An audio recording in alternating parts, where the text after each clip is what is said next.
नमो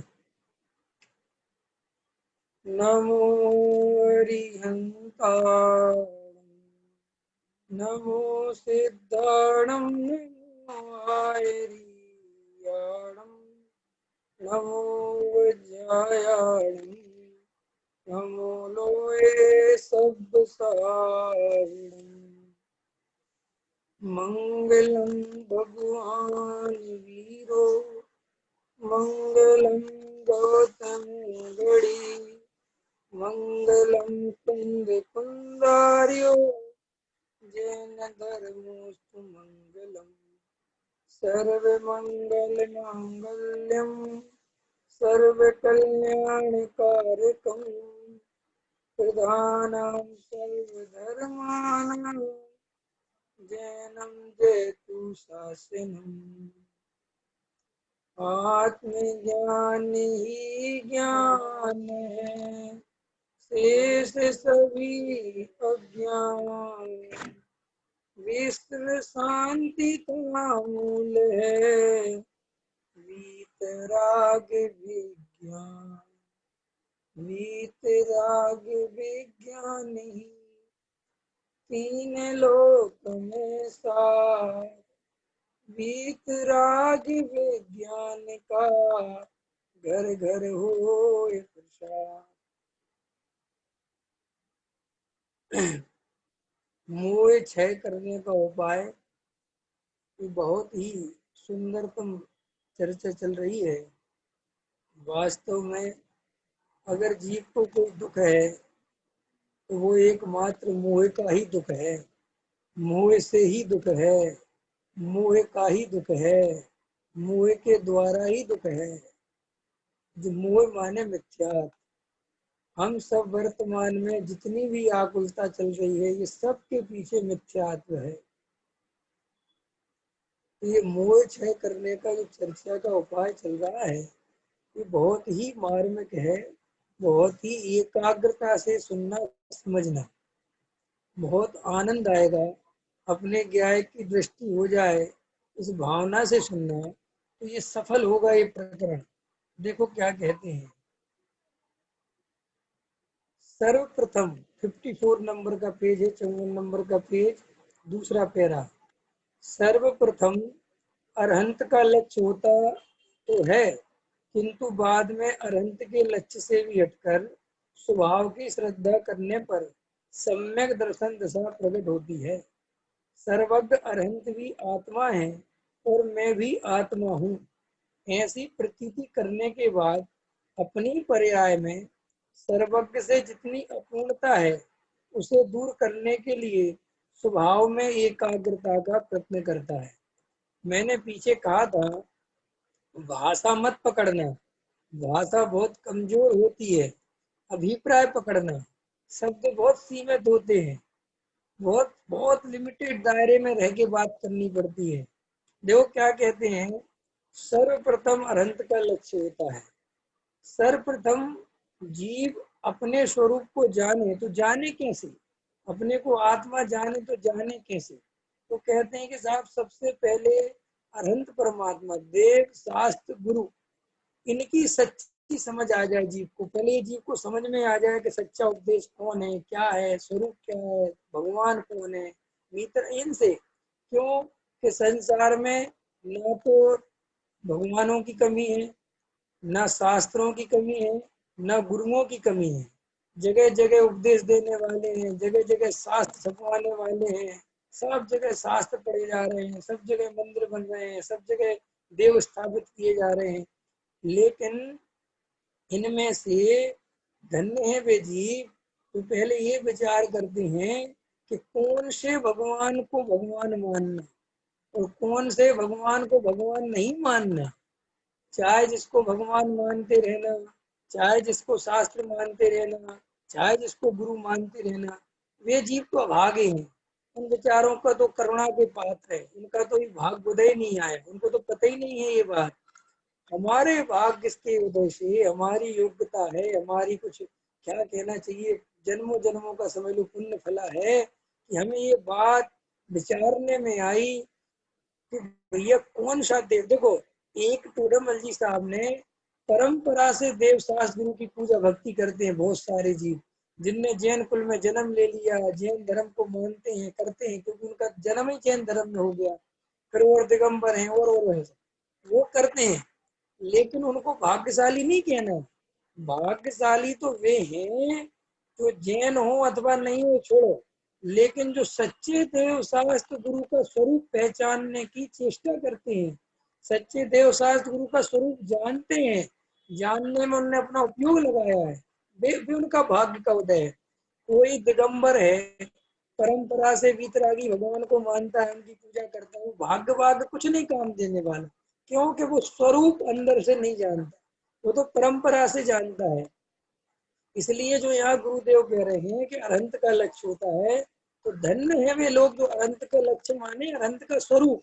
यहाँ लक्ष्य का मतलब वो पूजा करना नहीं है कि जो मंदिर चले गए पूजा करे आए अरहंत भगवान की, देव शास्त्र गुरु जी वो सब वो लक्ष्य कर दी, वो लक्ष्य नहीं। यहाँ लक्ष्य माने उनका स्वरूप जानता है, लक्ष्य माने अरहंत भगवान को शरीर से नहीं पहचानता, अनंत भगवान को आत्मा से पहचानता है, अनंत दर्शन, अनंत ज्ञान, अनंत सुख, अनंत वीर्य से पहचानता है, उनकी औदारिक क्रियाओं से नहीं पहचानता, उनके समोशन से नहीं पहचानता, क्योंकि जगत में बाहर के चमत्कारों से भगवान को भगवान मानने वाले दुनिया में हजारों करोड़ों अरबों लोग हैं जो चमत्कार को नमस्कार करते हैं।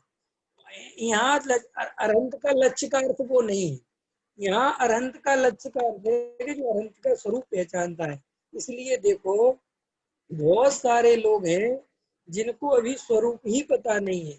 इसलिए हम लोगों को ये बहुत जिम्मेदारी समझना कि हमने अपने निर्णय, देखो अब ये मत कहना कि हम दिगंबर हैं इसलिए दिगंबर धर्म अच्छा है, नहीं। हमने निर्णय किया है, हमने गहराई से विचार किया है, हमने अनुभव किया है कि अगर दुनिया में कोई भी भगवान होगा, जो भी भगवान होगा, वो वीतरागी ही होगा, तभी भगवान। ये नहीं कि हम वीतरागियों के कुल में जन्म ले लिया इसलिए भगवान को वीतरागी होगा तो भगवान होगा, नहीं। हम परीक्षा करके कह रहे हैं कि वीतरागी आदमी ही सुखी हो सकता है, रागी द्वेषी आदमी सुखी कैसे हो सकता है? जो जीव रागी द्वेषी है वो जीव सुखी कैसे हो सकता है? और अगर वो रागी द्वेषी है तो उसकी तो मेरी जैसी स्थिति, वो क्या उसकी हम उसकी आकुलता कैसे मिट गई? इसलिए वीतरागता का जो स्वरूप अंदर से पहचानता है। तो देखो, गुरुओं की कमी नहीं है, जगह जगह गुरु हैं, हर पंथ संप्रदाय में गुरु हैं। ये गुरुओं की पहचान भी जागरूक लोग की करते हैं, जो जागरूक है, जो चेतना सहित है, जो विचारशील है। वरना गुरुओं में भी क्या हो रहा है कि बस हमारे तो हमारे गुरु हैं, हमारे कुल गुरु हैं, हमारे परंपरा गुरु हैं, हमारे हैं, बस हमें तो उनको नमस्कार करना है, हमें कुछ नहीं पता वो क्या करते हैं, उनकी वो जाने। तो ऐसे गुरु का स्वरूप जानना नहीं, ऐसे गुरु को मानने की बात नहीं है। यहाँ गुरु का भी अर्थ ही लेना जिनने अपने ज्ञान भगवान आत्मा की शरण ली हुई है, जिनके बाहर में नग्नता नहीं है, अंदर में नग्नता है, जिनके 3 कसाई चली गई है, उसके कारण वो उनको ऐसा नहीं परीक्षा करके जानता है कि ऐसे मुनिराज होते हैं, ऐसे गुरु होते हैं, ऐसा ज्ञानी होता है, तब जाके वो ज्ञानी। ऐसे शास्त्र, शास्त्र भी इतने हैं, सब शास्त्र ही शास्त्र दुनिया में, लेकिन जिसमें अपने त्रिकाली ध्रुव को दिखाने की दृष्टि हो, जिसमें अपने त्रिकाली ध्रुव की चर्चा हो, जो वीतरागता की पोषक हो, वो ही शास्त्र है। जिसमें संसार दशा तक नाश कैसे हो, मोक्ष की सत्य सुख की प्राप्ति कैसे हो, ये उपाय जिसमें बताया जाता हो, वो शास्त्र। हर कोई चीज शास्त्र नहीं है, किसी की कहानी किससे पढ़ लेना शास्त्र नहीं है। तो इसलिए देखो, सर्वप्रथम अरहंत का लक्ष्य होता है, उसमें अरहंत लिया मैंने, देव शास्त्र गुरु तीनों घटित कर दिए। किंतु अब ये किंतु शब्द इंपोर्टेंट है, किंतु बाद में अरहंत के लक्ष्य से भी हटकर स्वभाव की श्रद्धा करने पर सम्यक दर्शन दशा प्रकट होती है। सम्यक दर्शन दशा कब प्रकट होती है, ये इसमें इंपोर्टेंट है। क्या कहा? सर्वप्रथम सच्चे देव शास्त्र गुरु का निर्णय हो गया, हमें पता चल गया कि सच्चे देव शास्त्र गुरु कौन है। अब देखो मजेदार बात, बाद में अरहंत के लक्ष्य से भी हटकर, ये इंपॉर्टेंट चीज है। वर्तमान में हम अपनी अपनी स्थिति देखें, अधिकतर लोगों की जो अपन ये जानने में आते हैं या जो अपन का वर्तमान परिप्रेक्ष्य है, उसमें अपन देखते हैं कि अधिकतर लोग ऐसे मुमुक्षु हैं, देव शास्त्र गुरु समझ गए, गीत में त्याग छोड़ दिया, लेकिन वो देव शास्त्र गुरु का सच्चा स्वरूप समझ गए, इसी बात में बहुत प्रसन्न है, इसी में अहंकार में फूले हुए हैं, दूसरों को हीन समझते हैं, गीत मिथ्या दृष्टियों को महापापी और संसारी और नारकी और नगोदिया समझते हैं, तो समझते रहे इंसान, इनका कुछ नहीं हो सकता, कुछ नहीं पता है, तो महागृत मिथ्या दृष्टि, ऐसे ही मन ये नजरों से देखते हैं जैसे पता नहीं तुमने कितना बड़ा काम कर दिया। भाई साहब, अगर हमने सच्चे देव शास्त्र गुरु का स्वरूप समझकर अपने स्वरूप में नहीं दृष्टि करी तो वो सब व्यर्थ जाएगा, इस भाव के बाद अगले भाव में, अगले भाव के बाद फिर छूट छाट जाएगा, कोई कीमत नहीं। तो क्या करना कि अंदर में अधिकतर लोगों के साथ ये प्रॉब्लम है कि उसी वास्ते बहुत खुश हैं कि हम अवक्ष छोड़ दिया, हमने अन्याय छोड़ दिया, हमने अनीति छोड़ दी, और हम तो सच्चे देव साधु के अलावा किसी को नमस्कार नहीं करते, और हमारी समय पर पूजा करते हैं, प्रक्षाल करते हैं, नियमित हमारा स्वाध्याय चलता है, हमारा स्वाध्याय बहुत गहरा चलता है, और वो इससे अपने को बड़ा मानते हैं, और वे इसी अहंकार में डूबे जा रहे हैं।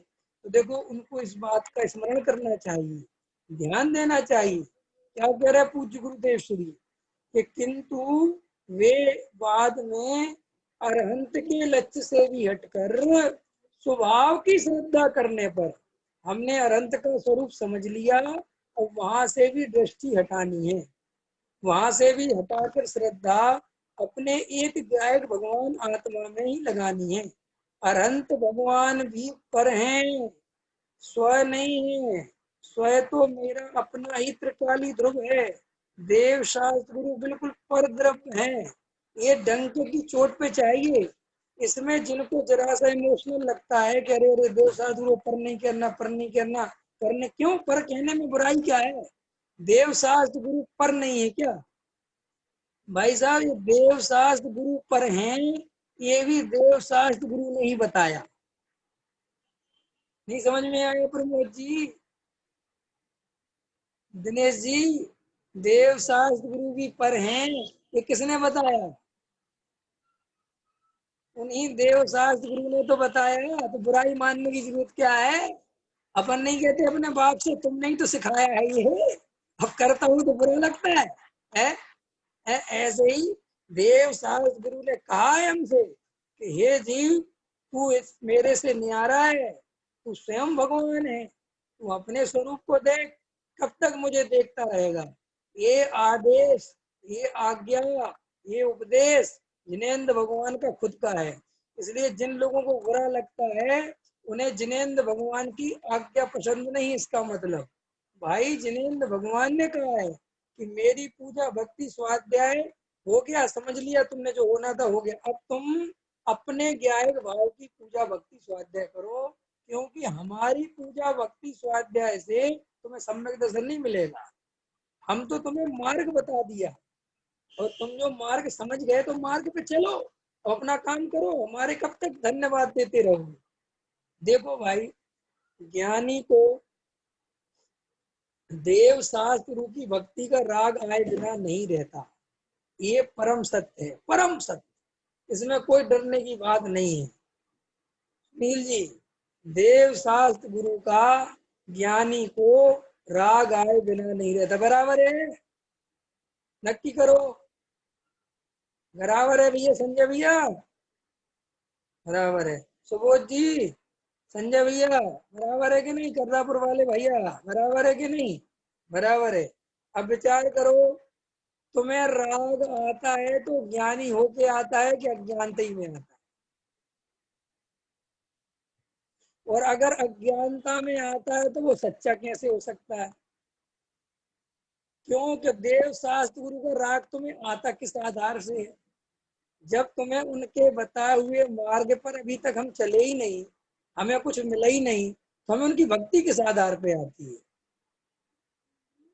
तो इसके लिए टोडरमल जी साहब ने लिखा, देखा देखी भक्ति आती है, परंपरा से भक्ति आती है, क्या कहेंगे लोग, सबसे बड़ा रोग, सबसे बड़ा रोग है कि नहीं? सामाजिक दृष्टि से आती है, करना चाहिए। अरे भैया, देव शास्त्र को छोड़ दोगे तो कहाँ जाओगे? पुण्य भैया, ये पुण्य पाप का घड़ा भर जाएगा।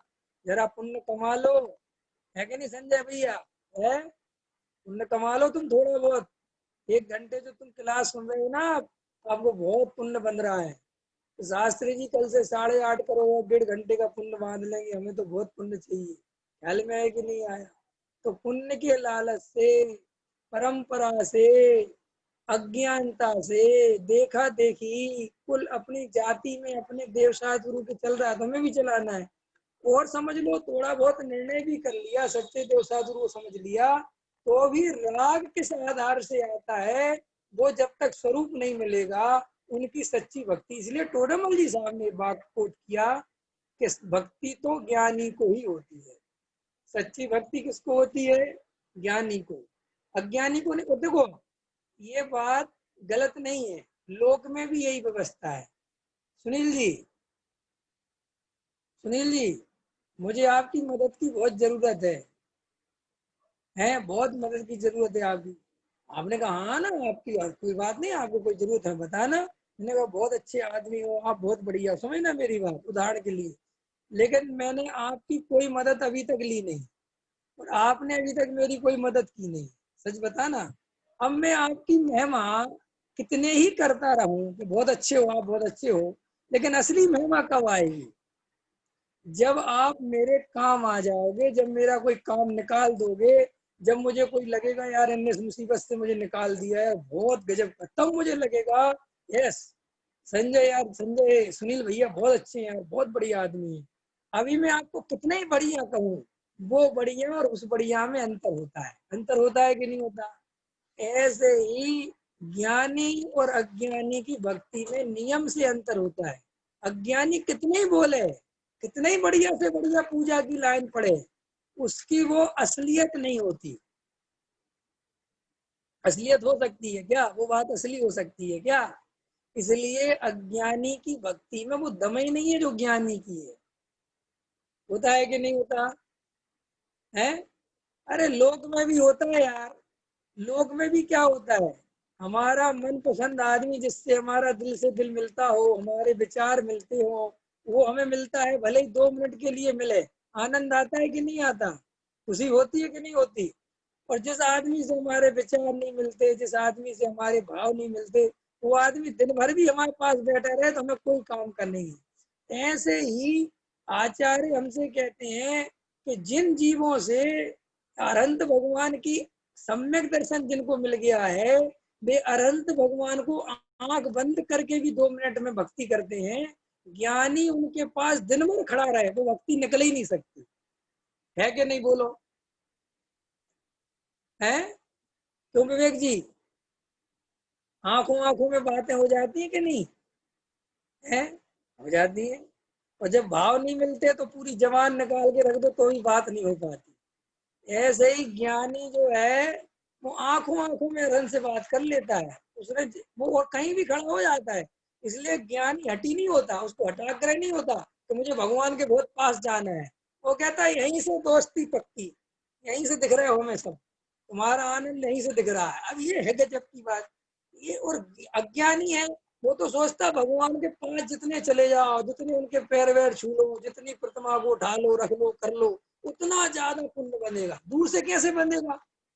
अच्छा बताओ, दूर से पुण्य बनेगा कि पास से? है सचिन जी, पुण्य पास से बनेगा कि दूर से? इसलिए कई लोग कहते हैं वाह वाह, निकट निकट निकट निकट हो, निकट हो, क्या निकट हो? जैसे उन्होंने लिखा ना, देव सास गुरु को निकट रहना चाहिए, तो निकट का अर्थ क्या लगाया लोगों ने? है, निकट का अर्थ क्या लगाया? अरे निकट का अर्थ है उनका सच्चा स्वरूप जानकर अपने स्वरूप में रहना ही उनके निकट रहना है। वहां निकट रहने का अर्थ नहीं है कि बाजू में दीवार बनवा लो मंदिर के तो निकट हो गए, या उनके बिल्कुल मंदिर में सोने लगो तो निकट हो गए, या प्रतिमा जी के पास में खड़े हो गए तो निकट हो गए। अच्छा बताओ, प्रतिमा जी को दूर से देखा जा सकता है कि नहीं देखा सकता? और कई लोग ऐसे ऐसे उदाहरण देते हैं, वाह वाह, पत्नी को पास से देखोगे, भगवान को दूर से देखोगे। ऐसे ऐसे उदाहरण दे देते हैं कई पंडित, कई लोग दे देते हैं। वाह वाह, बारातों में नाच सकते हो और मंदिर में नाचने में तुम्हें जो है बहुत बुरा लगता है, बहुत तकलीफ होती है। एक बात बताओ, कि हम जो जो काम घर में करते हैं वो सारे ही करने लगे मंदिर में, है? ये कोई उदाहरण है क्या? हम बारात में जो जो काम करते हैं वो सब करने लगे मंदिर में? अरे भाई, नाचना कूदना ये कोई वो थोड़ी है, ये कोई जबरदस्ती का राग थोड़ी है। ये तो किसी चीज को राग आए विशेष है तो वो नाचेगा उसकी, लेकिन नाचना चाहिए, नाचो, इस तरीके का उपदेश देना कहाँ तक उचित है? ऐसे ही भगवान का तुम तो भैया, अरे तुम्हें भगवान दूर से ही अच्छे लगते हैं, पास क्या, दूर और पास। भाई साहब, जो सच्चा स्वरूप जानता है वो तो भगवान को दिन रात ही देख रहा है, और जो भगवान का स्वरूप नहीं जानता वो बिल्कुल पास होकर भी नहीं कुछ देख पाता। समझ में आ गई कि नहीं आ गई बात? क्लियर हो गई? तो अनंत भगवान से भी लक्ष्य छुड़ाना है। ख्याल में आ रहा सुबोध जी? अनंत भगवान से भी लक्ष्य हटकर स्वभाव की श्रद्धा करने पर सम्यक दर्शन प्रकट होता है। जब ये बात पूज्य गुरुदेव श्री बोलते थे तो लोगों को बहुत बुरी लगती थी। अरे देव सास गुरु से भी हटा रहे हैं, देव सास गुरु से भी हटा रहे हैं। बताओ, देव सास गुरु से हटा रहे हैं कि सच्चे अर्थों में देव सास गुरु के पास ले जा रहे हैं? बोलो। अरे भाई, देव सास गुरु के पास ले जाने का काम कर रहे हैं पूज्य गुरुदेव श्री, तुम्हें हटा नहीं रहे। ये अज्ञानी मूर्ख चंद जानता नहीं स्वरूप को, इसलिए वो शब्दों को पकड़ता है। ज्ञानी का अभिप्राय पकड़ो तो आनंद आता है, शब्दों को पकड़ो तो कुछ नहीं पकड़ पाओगे। इतना इतना लोग वर्ण, अरे साहब वो ऐसा बोलते हैं, वो कहते साहब भगवान कुछ नहीं करते, केवल ही भगवान का कोई उपकार नहीं। ऐसी ऐसी, अरे किस अर्थ में नहीं है उपकार? केवली भगवान मेरा भला बुरा नहीं कर सकते, मुझे सम्यक दर्शन नहीं दे सकते, मुझे मोक्ष में नहीं ले जा सकते, वो मुझे अपने स्वरूप के आधार से ही जाना पड़ेगा। इस अर्थ में कहते हैं कि केवली तुम्हारा कोई उपकार नहीं करते, लेकिन जीवों को समझ में नहीं आता। अच्छा तो बताओ, प्रश्न है मेरा, केवली भगवान किसी का उपकार करते हैं क्या वास्तव में? अच्छा, निमित्त रूप से करते हैं कि नहीं? निमित्त रूप से तो करते हैं ना। भाई साहब, निमित्त रूप से भी करता तब कहना जब उनके अंदर कर्तृत्व हो। अरे भैया, वे तो बोलते ही नहीं, वे तो आज तक एक शब्द नहीं बोले। दिव्य ध्वनि अपनी योग्यता से वाणी खिरती है, उसमें उनके आत्मा का कोई रोल ही नहीं है। उनको न राग आता है, न भाव आता है, न कोई परिणाम आता है, न कुछ है ही नहीं। तो वे उसके उसका कर्तापन उनके है ही नहीं, तो उनका हमने उनने हमारा कुछ भला किया निमित्त रूप से कैसे कहो? हम अपनी योग्यता से अपना भला करते हैं, हमारा भला कोई नहीं करता, और हम अपनी योग्यता से अपना बुरा करते हैं। क्या कहा मैंने? उसी समोसरण में, आदिनाथ के समोसरण में मारीची ने अपनी योग्यता से अपना जो करना था किया, और उसी समोसरण में कितने जीव मोक्ष ले गए। आदिनाथ ने क्या किया? अभी लोगों को बड़ा दुख लगता है, बड़ी बुरी लगती है, लेकिन ये बुरा लगाने की बात है कहाँ? ये तो सत्य है, ऐसा ही स्वरूप है वस्तु का।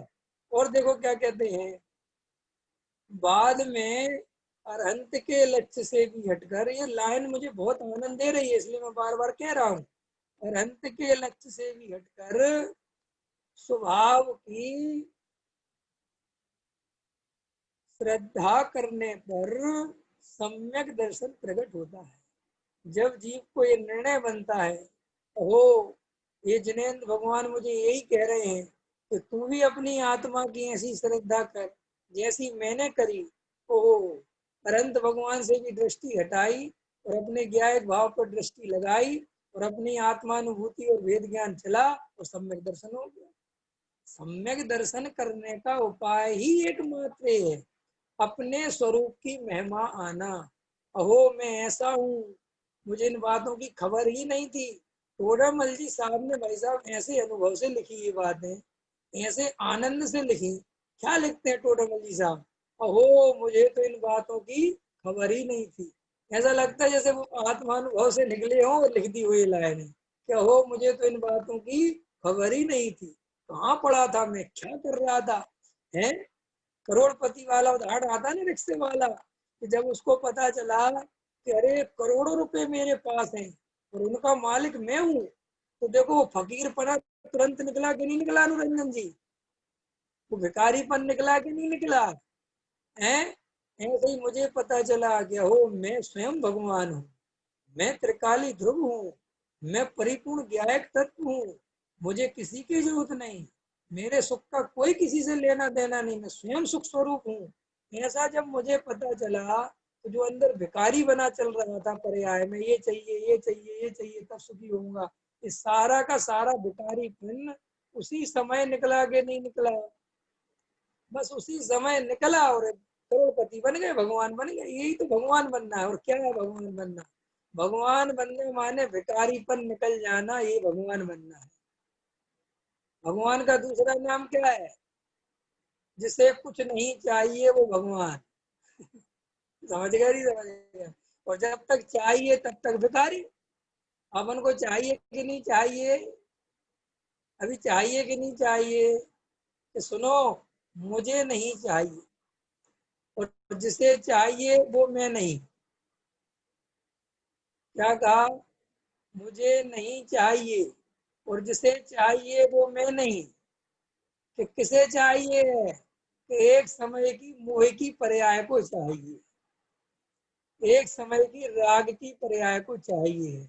और मैं पर्याय से भिन्न त्रिकाली ध्रुव हूँ, इसलिए मुझे नहीं चाहिए। तो डिमांड कौन कर रही है? मैं के पर्याय? बोलो जल्दी। मैं के पर्याय? संजय भैया सो मत यार, जल्दी बताओ कौन कर रही है? मैं के पर्याय? मैं के पर्याय जल्दी बोलो। हाँ, आजकल भाभी जी को नहीं बैठाते, तुम कहो भाभी जी को अब जाना स्वाद समझ नहीं आ रहा, क्या पसंद नहीं आ रहा है? बराबर में बैठाया करो उनको, कहना विवेक जी याद कर रहे थे। क्या कह रहा हूं मैं? कि पर्याय को चाहिए, मुझे नहीं चाहिए, और पर्याय मैं नहीं। अब देखो अज्ञानता में क्या हो रहा है कि उस पर्याय में एकत्व बुद्धि है, और उस पर्याय में एकत्व बुद्धि से ऐसा लगता है कि मुझे चाहिए। धन किसे चाहिए सुनील जी? जल्दी बोलो। मुझे चाहिए, बस यही गलती है, यही तो अपराध है। मुझे नहीं चाहिए यार। भाषा ऐसे ही बोली जाएगी व्यवहार से कि मुझे चाहिए, लेकिन अंदर परमार्थ जिंदा होना चाहिए। क्या जिंदा होना चाहिए? कि भाई मेरे को कहाँ से चाहिए, मैं तो परिपूर्ण हूँ। ख्याल में आया कि नहीं आया? अरे कभी कभी ऐसा होता है ना, जैसे उदाहरण समझ लो, विवेक जी मैं आपका मित्र हूँ और मुझे आपसे कोई काम पड़ा, और आपने वो काम किसी और से करवा के देना है, आपने किसी और से करवा के देना है। तो आपने कहा किसी से कि भाई एक काम है, मेरे को एक चीज चाहिए, तो उसने कहा भैया किसके लिए चाहिए? तो आप क्या कहते? मुझे ही चाहिए। क्या कहते हो आप? अरे बोलो, किसको चाहिए? किसके लिए भाई? मुझे ही चाहिए। कि नहीं नहीं यार, तुम्हारे पास तो हमने दिया था तुम्हें, तो जो नहीं नहीं, वास्तव में मुझे नहीं चाहिए, मेरे मित्र को चाहिए, लेकिन वो मेरा मित्र है, मेरा अलग नहीं है, वो मैं ही हूँ, और उसका काम वो मेरा ही काम है। देखो ये पूरा व्यवहार बोला जा रहा है कि नहीं? अरे बोलो ना। बिल्कुल बोला जा रहा है कि नहीं? लेकिन फिर भी अंदर भेद है, अंदर भेद है। कैसे भेद है? कि जैसा अपने लिए मांगा जा रहा था और जैसा दोस्त के लिए मांगा जा रहा है, उस दोनों में अंतर है। और वो अंतर गहराई में जाओगे तो दिखेगा। भले ही तुम बोलोगे नहीं यार वो मेरा मित्र है, भले ही कुछ भी हो, लेकिन जब मुझे जैसी खुद के लिए आदमी को जरूरत महसूस होती है, वो उतनी दूसरे के लिए वो सोचता बन जाए तो भैया बहुत अच्छी बात है। और नहीं बने तो वो क्या कहेगा? भाई मैंने पूरी कोशिश कर ली दोस्त, नहीं बन रहा है, मैं क्या करूं भाई, अब मैं नहीं वो कर सकता। वो थोड़ा बहुत दुखी भी होगा, लेकिन अंदर उसको वो वाला दुख नहीं हो सकता जो अपने संदर्भ में हो। अंतर समझ में आया? ऐसे ही ज्ञानी की भाषा तो संसारियों ही के जैसी है। ज्ञानी भी यही कहता है, मुझे भूख लगी है, मुझे बुखार आ गया है, मुझे बीमारी हो गई है, मेरे घर में परिस्थिति खराब चल रही है, मेरे घर में बहुत टेंशन चल रही है, मेरा दिमाग किस तक बोलता है, वो भाषा तो यही चलती है। भाषा यही चलेगी कि नहीं चलेगी? है। एक बार योगल जी बाबू जी का याद आता है, जब भी ये भाषा का किस्सा सुनाते हैं ना, तो बाबूजी की याद आए बिना मुझे नहीं रहती। युगल जी बहुत अच्छा उदाहरण देते थे कि देखो लोग में जो अज्ञानी होते हैं वस्तु स्वरूप को नहीं समझ पाते हैं, उनकी कैसे दशा होती है। तो कैसे दशा होती है वो बहुत अच्छा उदाहरण देते थे कि एक मुमुक्षु भाई एक डॉक्टर के पास गए और वो डॉक्टर से बोले मेरी पर्याय को बुखार आ गया है। क्या बोले? मेरी पर्याय को बुखार आ गया है। तो डॉक्टर बोला पर्याय को ले आओ। डॉक्टर बोला पर्याय को ले आओ, आप अकेले क्यों आए? क्योंकि डॉक्टर समझा कि पर्याय इनकी पत्नी होगी। उनने कहा भैया पर्याय को ले आओ। अरे उनने कहा यार तुम कुछ समझते ही नहीं, मैं कह रहा हूँ मेरी पर्याय को बुखार आ गया है। अच्छा एक बात बताओ, डॉक्टर नहीं समझता कि ये नहीं समझते? समझता कौन नहीं है? देखो भाई डॉक्टर तो सही समझता है, डॉक्टर के समझने में कोई गलती नहीं है, तुम्हारे कहने में गलती है। तुम व्यवहार को व्यवहार नहीं समझ पाए, और जो व्यवहार को व्यवहार नहीं समझ पाया वो परमार्थ 3 काल में नहीं समझ सकता। कितनी खतरनाक बात कह रहा हूं मैं। क्यों? कि जो परमार्थ को भाषा में बोलने लगे, समझ लेने से कुछ समझ में ही नहीं आया है। परमार्थ बोलने की चीज नहीं है, परमार्थ अनुभव करने की चीज है। व्यवहार अनुभव करने की चीज नहीं है, व्यवहार बोलने की चीज है। ख्याल में आया? आज की क्लास का महानतम वाक्य ही है। क्या कहा मैंने? परमार्थ बोलने की चीज नहीं है।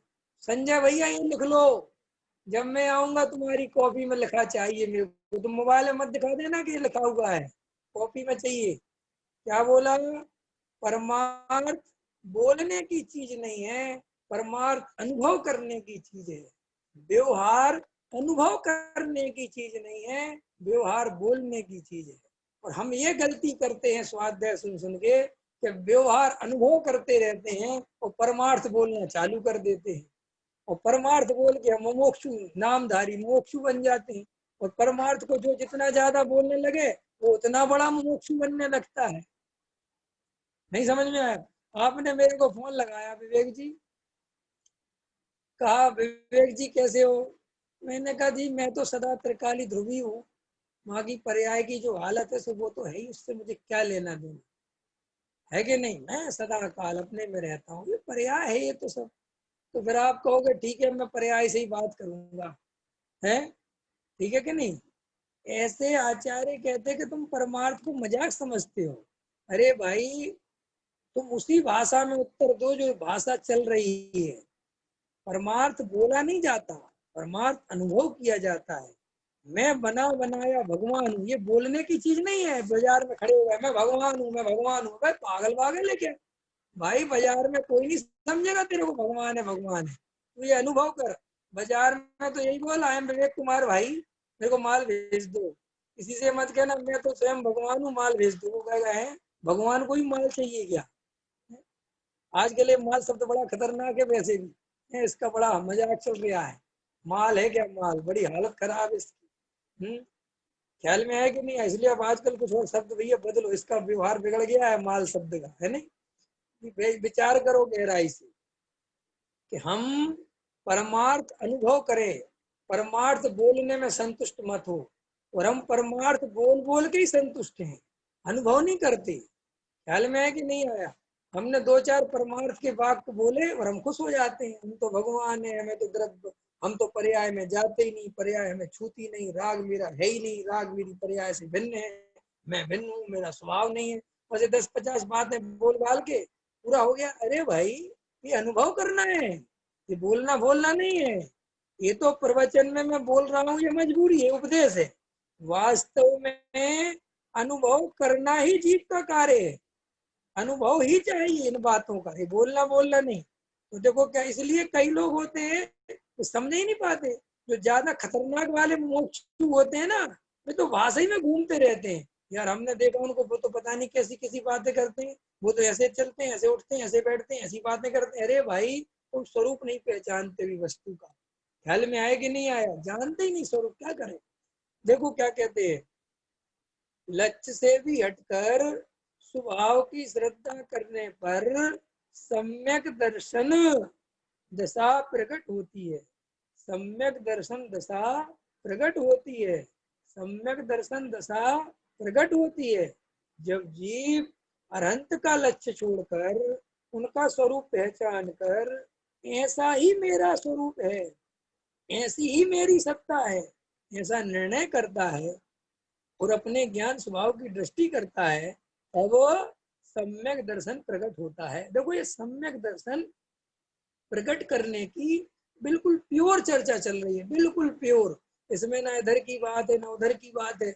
और पूज्य गुरुदेव श्री की तो वास्तव में देखो भाई, पूज्य गुरुदेव ने तो ये समझ लो एकदम दूध में से मक्खन और मक्खन में से घी निकाल के सीधा घी परोस दिया है। कहीं उसमें कोई साफ बाफ करने की गुंजाइश नहीं है। अब बस ये अलग बात है कि घी पचाने के पहले दूध पचाना सीख लेना ना पता चला दूध पचाने और घी पचाने पहुंच गए तो क्या करोगे। इसलिए बहुत से लोग हैं जिनको पूज्य गुरुदेव समझ में नहीं आए। भैया पूज्य गुरुदेव की में 2-4 10 बातें पकड़ के बैठ गए, वो तो कहते हैं शुभ भाव है, शुभ भाव है, दयादान पूजा भक्ति है, इनमें कोई धर्म नहीं है। अरे बस 10-5 वही समझते हैं ये पूज्य गुरुदेव हैं। ये पूज्य गुरुदेव हैं ही नहीं। पूज्य गुरुदेव स्वरूप में रमने वाले हैं, अपने ज्ञायक में रमने वाले हैं। वे पूज्य गुरुदेव नहीं है कि जो है स्वभाव को हे कह रहे हैं और ज्ञायक को छोड़ के कहीं और रमे हुए और कह रहे मैं तो ज्ञायक हूँ। ये गुरुदेव नहीं है। गुरुदेव कह रहे हैं कि स्वभाव हे है तो शुद्ध भाव में केली करने का पुरुषार्थ कर रहे हैं। क्या कह रहे हैं हमें?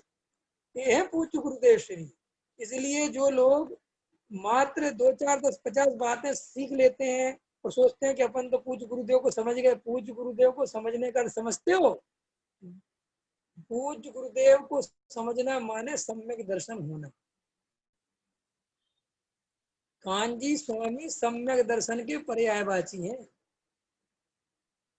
जिनको सम्यक दर्शन नहीं है वे कांजी स्वामी को 3 काल में नहीं समझ सकते, ध्यान रखना।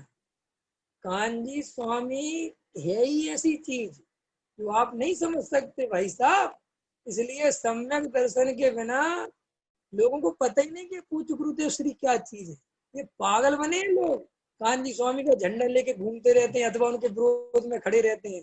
भाई साहब पूज्य गुरुदेव माने अपने ज्ञायक भाव में एकांत में अपने अपने स्वरूप का अनुभव करना, माने पूज्य गुरुदेव का अनुभव करना। ये पूज्य गुरुदेव को पढ़ना। गुरुदेव की फोटो लगा लेना, गुरुदेव के नाम से मंदिर बनवा देना, गुरुदेव के नाम से शास्त्र छपवा देना, गुरुदेव की जयकारा मनवा देना, जयंती मनवा देना, इसमें कहीं तक गुरुदेव नहीं है भाई साहब। इन सब चीजों का तो निषेध पूज्य गुरुदेव श्री ने किया है। पूज्य गुरुदेव श्री ने तो एक त्रिकाली ध्रुव भगवान आत्मा की दृष्टि करो, इसके अलावा दूसरी बात ही नहीं है उनके पास। पूज्य गुरुदेव को कुछ लेना देना नहीं है तुम्हारे शुभ भाव से और अशुभ भाव से, उनको कुछ पता ही नहीं। वे तो एक ही बात जानते हैं, त्रिकाली ध्रुव की दृष्टि करो तो बात बनेगी और त्रिकाली ध्रुव की दृष्टि नहीं करोगे तो बात नहीं बनेगी। ये है पूज्य गुरुदेव से। और 45 वर्षों तक पूज्य गुरुदेव ने सिर्फ ये ही बात कही है, इसके अलावा कोई बात ही नहीं है गुरुदेव के पास। इसलिए लोग गुरुदेव को ज्यादा झेल नहीं पाते। भले ही मुमुक्षु कहते हैं कि हम कांजी स्वामी को मानते हैं, लेकिन एक कांजी स्वामी की कभी नहीं मान पाते, क्योंकि कांजी स्वामी की मानने का मतलब है एक ही ध्रुव पे टिकना। समझ गए ना? और कोई काम ही नहीं है। लेकिन एक ध्रुव पे टिकना आसान नहीं है। इसलिए कांजी स्वामी को मानने वाले कांजी स्वामी को ना पढ़ते हैं अधिकतर और ना सुनते हैं। और उनके जो नीचे कहाँ स्वाध्याय ले रहे हैं पंडित विद्वान है, उन्हें उनको सुनते रहते हैं। और वे भी गुरुदेव को हाईलाइट नहीं करते कि गुरुदेव सुनो पहले नंबर पर। फूल मास परसी है पूज्य गुरुदेव ने। भाई साहब मैंने तो स्वाध्याय जब तक लूंगा ना, एक ही बात कहता हूँ मैं, जहाँ गुरुदेव के प्रवचन अगर समय सार प्रवचन करता हूँ तो पूज्य गुरुदेव के साथ में लगाता हूँ प्रवचन। प्रवचन सार जितने जितने पे गुरुदेव के प्रवचन है वो जगत को समझाओ। माल परोसा है गुरुदेव ने भाई साहब। अगर तुम्हें बात समझ लो, नहीं समझे तो भाई साहब समझे ही नहीं पाओगे कि गुरुदेव क्या चीज थे। तुम स्वभाव को हे कहते हो। सुनो मैं क्या कहता हूँ, असली स्वभाव करना अगर किसी ने सिखाया तो पूज्य गुरुदेव श्री ने सिखाया। मूर्ख है वे लोग जो कहते हैं कि शुभ भाव को हे बताया कांजी स्वामी ने। भाई साहब, कांजी स्वामी ने सिखाया कि शुभ भाव होता क्या है। हम तो अशुभ भाव को शुभ भाव मान के लगे हुए थे करने में। पता कहाँ है अभी कुछ लोगों को। और जो अभी भी कांजी स्वामी के दुर्विरोधी हैं, जाके मेरी चैलेंज है, वे 1 रुपए का शुभ भाव नहीं कर पा रहे। 1 रुपए का शुभ भाव नहीं उनके पास, और वे शुभ भाव की माला फेर रहे रात को दिन, शुभ भाव शुभ भाव शुभ भाव। और जो शुभ भाव को ये कह रहा है वो 100% असली पुण्य उसके पास चल रहा है। इसलिए भाई साहब, निर्णय कर लेना कि पूज्य गुरुदेव श्री माने अपने त्रिकाली ध्रुव की दृष्टि, इसके अलावा कुछ नहीं है काम का। जब आप कांजी स्वामी को नाम लो ना, तो आपको त्रिकाली ध्रुव दिखे तो समझ लेना हमने गुरुदेव को समझा है, हमने गुरुदेव को समझा ही नहीं। जी यहाँ लिखे ना कि अरहंत का नाम लो तो आत्मा दिखे, ऐसे ही पूज्य गुरुदेव का नाम लो तो त्रिकाली ध्रुव दिखे। तब समझ लेना कि अब हमें समझ में आया कि गुरुदेव क्या थे। तब तुम्हारे जीवन में एक आनंद आएगा, तब उत्सव मना पाओगे, तब जयंती मनेगी गुरुदेव की हृदय में। एकांत में बैठ के अपने ध्रुव का पान करना ही पूज्य गुरुदेव की भक्ति है, उनकी सच्ची समझ है, उनका सच्चा स्वरूप तुम्हारे ख्याल में आए। और इधर उधर की बातें करना, ये उपाधि ये करते रहना, शास्त्रों में उलझे रहना और दूसरों को समझाते रहना और ये समझना कि ये गुरुदेव का काम चल रहा है, ये कोई गुरुदेव का काम नहीं है। गुरुदेव ने ये काम बताया ही नहीं। गुरुदेव ने तो एक ध्रुव में रमने का काम बताया है। तो क्या कहते हैं, स्वभाव की श्रद्धा करने पर सम्यक दर्शन प्रकट होता है। तो ये चीज होती है, बस हो गया सम्यक दर्शन। यही तो है सम्यक दर्शन। अपने ध्रुव की महिमा, अपने ध्रुव का आनंद, अपने ध्रुव की मस्ती, अपने ध्रुव की एकाग्रता, अपने ध्रुव में ही आनंद, यही तो सम्यक दर्शन। जगत से भिन्नता का भाव वासन होना, पर्याय से भी भिन्नता का भाव वासन होना, यही तो सम्यक दर्शन। और है क्या, ये देखो गुरुदेव कितना सहजता से बोल रहे हैं। अरहंत के लक्ष्य से भी हटकर स्वभाव की श्रद्धा करने पर सम्यक दर्शन दशा प्रकट होती है। भाई, सर्वज्ञ अरहंत भी आत्मा है और मैं भी आत्मा हूँ। वाह, गजब हो गया साहब। वे भी आत्मा है और मैं भी आत्मा हूँ। वे भी त्रिकाली ध्रुव है और मैं भी त्रिकाली ध्रुव हूँ। अरे दुनिया में अगर कोई कह दे कि विवेक जी आपकी कुछ बातें जो है ना गुरुदेव से मिलती हैं, क्यों भैया, कितना आनंद आएगा। अरे वाह, गुरुदेव से मिलती है मेरी बातें, अरे भैया वाह वाह। और वे कह रहे हैं गुरुदेव कि तू यार मेरे से कह रहा है तेरी बातें अरहंत से मिलती हैं तेरी क्वालिटी अरहंत से मिलती है। क्यों सुनील भैया, कोई आपसे कह दे कि आप तो जो है ना वो एक सिंगर है ना, उसके सुदेश, उसके जैसे लगते हो, तो यार वाह उसके जैसा लगता हूँ मैं, वाह तो मजा आ गया। लेकिन ये कह रहे कि तुम बिल्कुल अरहंत के जैसे लगते हो और तुम्हें आनंद नहीं आता, इसका मतलब तुम्हें अरहंत के बारे में कुछ भी पता नहीं है। यार तुम तो जो है एकदम गजब का यार, मोदी जैसे निर्णय लेते हो तुम तो यार, तुम्हारा एकदम भाषण में मोदी की झलक आती है। ओहो गजब हो गया। आचार्य कहते हैं देखो लोक में तुझे जरा सा ही स्वरूप पता होता है, तेरा कंपैरिजन करते हैं तो तू उछल जाता है। और जिंदगी भर नहीं भूलते, भूलते हैं जिंदगी भर, हैं भूलते हैं क्या। कोई किसी की हीरो से शक्ल मिला दे कि तुम्हारी फलाने हीरो से शक्ल मिलती है, तो वो इस हीरो को देखेगा ना तो मन ही मन उछलता रहता है, यार ये लगता तो मेरे ही जैसा है अरे अनंत भगवान को देखकर तुम उछला करो, तुम और मैं एक ही हूँ। वाह वाह, तुम वेदी में विराजमान हो और मैं देह में विराजमान हूँ, बिल्कुल हैं एक जैसे, कोई अंतर नहीं मेरे में अंतर, तुम और मैं एक जैसा हूँ। समझ में, तो फिर मेरे पास क्यों आए, यही मजा तो लेने आया हूँ कि एक जैसे। ख्याल में है कि नहीं आया। ऐसा आनंद लेना चाहिए, ऐसी भक्ति आनी चाहिए, ऐसा खेल होना चाहिए, बस अपना आत्मा मिल जाएगा, अपना स्वरूप मिल जाएगा और कुछ है ही नहीं। तो अभी अपना यहीं पर लेते हैं, इस पैरा को थोड़ा सा पढ़ के पूरा करता हूँ। सर्वज्ञ अरहंत भी आत्मा है और मैं भी आत्मा हूँ, ऐसी प्रतीति करने के बाद अपनी पर्याय में सर्वज्ञ से जितनी अपूर्णता है उसे दूर करने के लिए स्वभाव में एकाग्रता का प्रयत्न करते हैं। देखो इसके लिए उदाहरण दे दूं, बढ़ा देता हूँ कि जैसे किसी ने कहा कि तुम्हारी पर्सनालिटी समझ लो एक्टर से मिलती है, अमिताभ बच्चन से मिलती है, ठीक है, समझना मेरी बात। तो मैं फिर क्या करूंगा, चेष्टा कि मैं फिर हेयर स्टाइल भी थोड़ी उसी के जैसी करूंगा, फिर मैं कपड़े भी थोड़ा उसी के जैसे पहनूंगा कि यार 50% तो लगता ही हूँ, 50% और अगर मैं ध्यान दूंगा तो 100% हो जाएगा। बिल्कुल यही बात वो यहाँ कह रहे हैं कि तुम बिल्कुल अरहंत के जैसे हो। बात हो गई। अब थोड़ा प्रयत्न करो तुम कि पूरी तरह तुम भी बिल्कुल पर्याय में भी वैसे ही बन जाओ। तो प्रयत्न में क्या करना है कि कुछ नहीं करना है, अपने स्वरूप में रमना है और काम हो जाएगा। ध्रुव की दृष्टि भी चलेगी और पर्याय में आनंद भी बढ़ेगा। तो इस तरीके से ये बात अभी की पूरी हुई, विशेष चर्चा आगे करेंगे। आज के लिए इतना ही। सहजानंदी शोध स्वरूपी अविनाश